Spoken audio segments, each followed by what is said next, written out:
How to fix operation could not be completed, error code 0x00000040.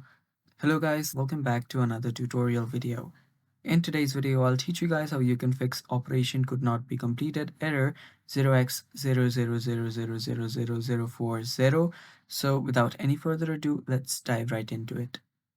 So the first thing you'll need to do is open up your control panel. So open up your control panel. And after you're on your control panel, what you can do is you can simply, let's change this here, and simply head over to programs and uninstall a program.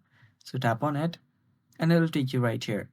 Now what you'll need to do after you're here is you'll simply need to delete any third-party antivirus if you have. So if you have any third-party antivirus, simply select that and uninstall it. So just select it, tap on, right click on it and tap on uninstall. After you uninstall the app, you can restart your device once, and after you restart your device, check if the problem still persists. If it's still there, simply search for Windows features. So let's search for Windows feature and open this up. So after you search for it, what you'll need to search here is SMB, file sharing support. So let's search for SMB here. So this is the one. So if you tap on this plus icon right here, you'll get multiple options for it. You'll need to select each and every one for this and then tap on OK.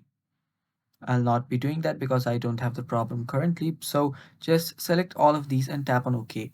After you do that, your Windows feature will start setting things up. And after you do that, you might want to restart your device again. And after you do that, your problem will get fixed. And that's all for today's video, guys. Thanks for watching. Stay tuned for more and bye-bye.